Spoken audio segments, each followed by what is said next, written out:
Hello, this is Mother Love Whispers. I was going to try and read a story tonight. This is called Just Two Tickets to Indy. I'm cat sitting, so hopefully Leo will be good. He's a Japanese bobtail, so if he goes to carrying on, I'll just show you a picture of him in the room, and then I'll have to just stop. But Grandma is babysitting, so. But this is called Just Two Tickets to Indy. We had talked about the possibility and its ramification for months as test after test failed to confirm or deny the diagnosis.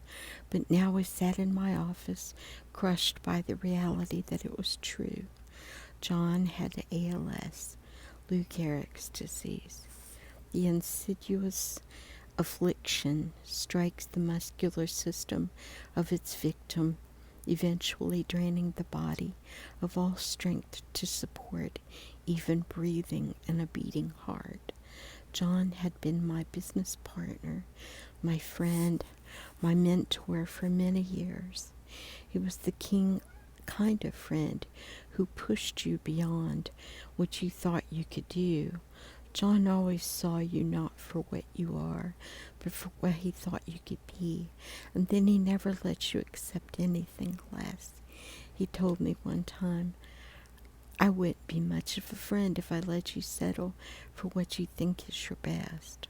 We sat in the office crying and holding hands like little adolescent children, realizing that the crippling death sentence would not allow John to live more than 2 years.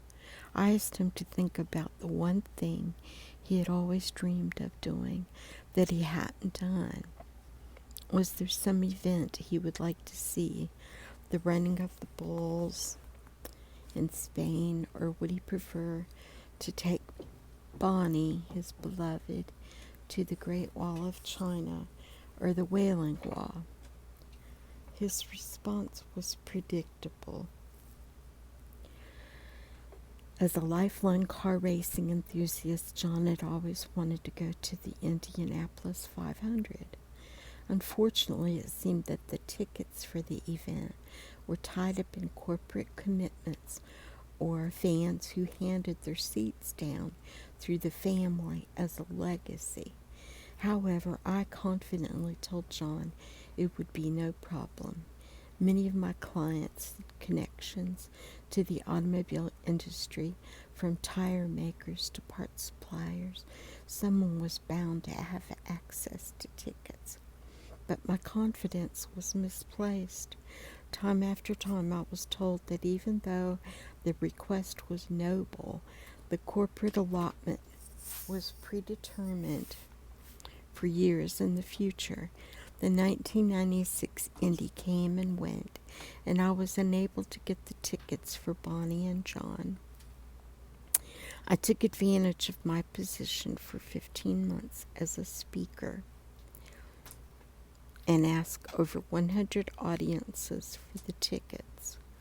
My hopes were sagging as the months passed, and the 1997 Memorial Day Classic loomed nearer.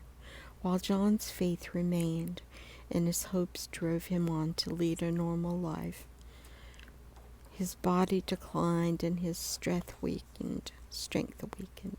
He would often say, "This disease thinks it has me. Well, little does it know I got it, and it ain't seen anything like me." Kitty, kitty, kitty. Okay. For all of this positive faith, I knew in my heart that the 1997 would be John's last chance to see the event. By the time I became desperate enough to call them, even the scalpers were out of tickets. In a depression for weeks because I failed to act sooner, I could barely face John and Bonnie. I had failed to make his wish come true. John reassured me that he appreciated my efforts and said, "You're going to die worrying about the ticket thing before I die of ALS."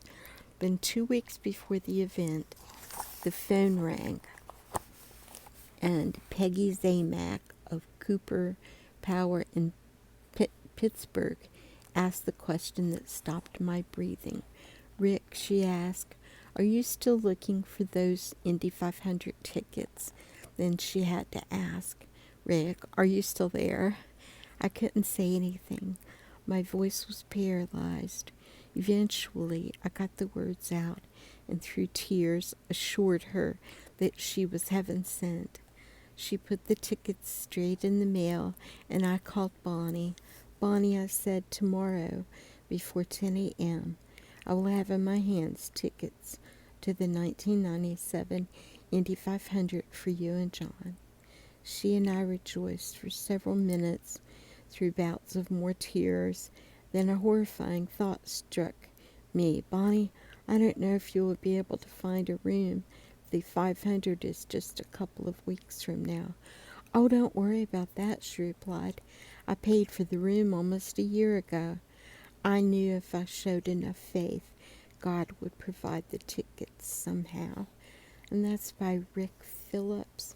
Ended up being pretty good, the way that worked out. And the cat has gone to sleep in that drawer at the top there, so hopefully he'll stay still. The next one is called The Day Mother Cried. And I'll try and get through it for you guys. And I hope everybody's doing good. I haven't even asked, but I hope you're doing good. It's just putting one foot in front of the other sometimes and just being thankful. If you just get up each day and be thankful, there's always something to be thankful for. And if you start your day out that way, I promise you it'll be a lot better day. We've had a lot of things to conquer, and we're doing well. This is called The Day Mother Cried. Coming home from school that day, Winter's Day, so long ago, I was filled with anticipation. I had a new issue of my favorite sports magazine tucked under my arm, and the house to myself. Dad was at work, my sister was away, and Mother wouldn't be home from her new job for an hour. I bounded up the steps, burst into the living room, and flipped on a light. I was shocked into stillness by what I saw. Mother, pulled into a tight ball, with her face in her hands, sat at the far end of the couch. She was crying. I had never seen her cry. I carefully approached, touched her shoulder. Mother, what's happened? She took a long breath, managed a weak smile.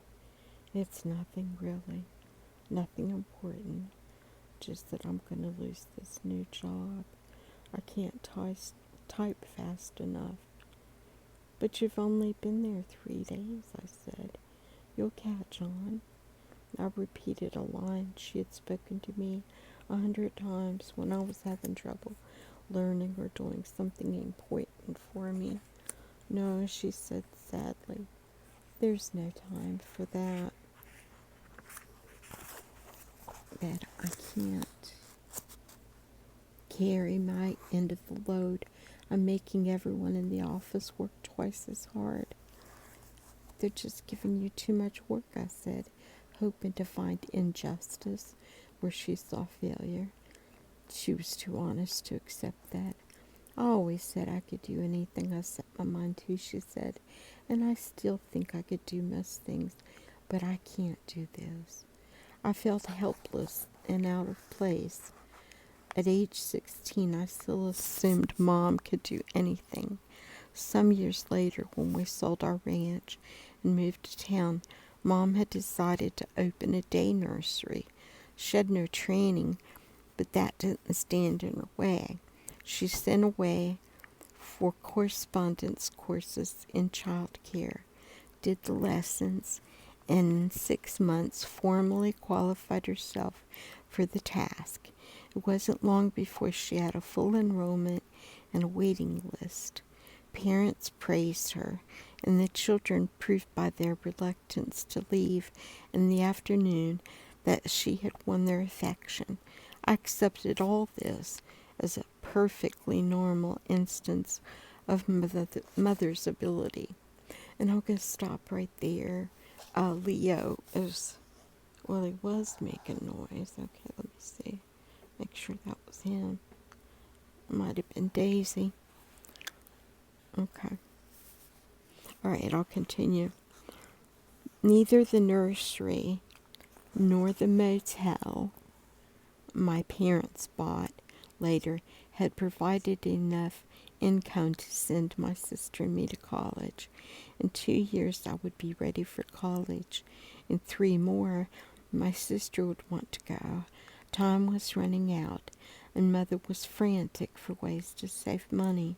It was clear that Dad could do no more than he was doing already, farming 80 acres in addition to holding a full-time job.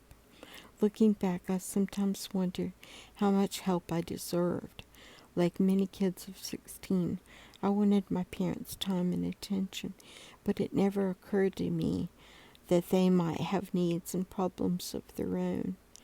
In fact, I understood nothing of their lives because I looked only at my own. A few months after we'd sold the motel, Mother arrived home with a used typewriter. It skipped between certain letters, and the keyboard was soft. At dinner that night, I pronounced the machine a piece of junk. That's all we can afford, Mother said. It's good enough to learn on. And from that day on, as soon as the table was cleared and the dishes were done, Mother disappeared into her sewing room to practice. The slow tap, tap, tap went on some nights until midnight. It was nearly Christmas when I heard her tell Dad one night that a job was available at the radio station. It would be such interesting work, she said, but this typing isn't coming along very fast. If you want the job, go ask for it, Dad encouraged her. I was not the least bit surprised or impressed when Mother got the job, but she was ecstatic. Monday, after her first day at work, I could see the excitement was gone. Mother looked tired and drawn. I responded by ignoring her. Tuesday, Dad made dinner and cleaned the kitchen. Mother stayed in her sewing room practicing. Is Mother all right? I asked Dad.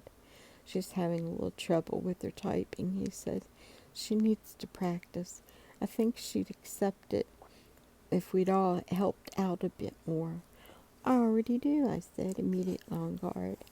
I know you do, Dad said evenly, and you may have to do more. You might just remember that she's working primarily so you can go to college. I honestly didn't care. In a pig, I called a friend and went out to get a soda. When I came home, the house was dark, except for the band of light showing under Mother's door. It seemed to me that her typing had gotten even slower. I wish she would just forget the whole thing. My shock and embarrassment at finding Mother in tears on Wednesday was a perfect index of how little I understood the pressures on her. Sitting beside her on the couch, I began very slowly to understand. I guess we all have to fail sometime, Mother said quietly. I could sense her pain and the tension of holding back the strong emotions that were interrupted by my arrival. Suddenly something inside me turned. I reached out and put my arms around her. She broke then. She put her face against my shoulder and sobbed. I held her close and didn't try to talk. I knew I was doing what I should, what I could, and that it was enough. In that moment, feeling Mother's back racked with emotion, I understood for the first time her vulnerability. She was still my mother, but she was something more, a person like me, capable of fear, and hurt and failure. I could feel her pain, as she must have felt mine on 1,000 occasions when I had sought comfort in her arms. When it was over, wiping away the tears, Mother stood and faced me. "Well, son, I may be a slow typist, but I'm not a parasite, and I won't keep a job I can't do. I'm going to ask tomorrow if I can finish out the week. Then I'll resign." And that's what she did. Her boss apologized to her, saying he had underestimated his workload as badly as she had underestimated her typing ability. They parted with mutual respect. He offered a week's pay, and she refused it. A week later, Mom took a job selling dry goods at half the salary the radio station had offered. "It's a job I can do," she said simply. But that evening, practice sessions on the old green typewriter continued. I had a very different feeling now when I passed her door at night and heard her tapping away. I knew there was something more going on in there than a woman learning to type. When I left for college 2 years later, Mother had an office job with better pay and more responsibility. I have to believe that in some strange way, she learned as much from that moment as defeat as I did, because several years later, when I finished school and proudly accepted a job as a newspaper reporter, she had already been a reporter with our hometown paper for 6 months. Mother and I never spoke again about the afternoon when she broke down. But more than once, when I failed on a first attempt and was tempted by pride or frustration to scrap something I truly wanted, I remember her selling dresses while she learned to type. And seeing her weakness, I not only learned to appreciate her strength, I discovered some of my own. Not long ago, I helped Mother celebrate her 62nd birthday. I made dinner for my parents and cleaned up the kitchen afterward. Mother came in to visit while I worked, and I was reminded of the day years before when she had come home with that terrible old typewriter.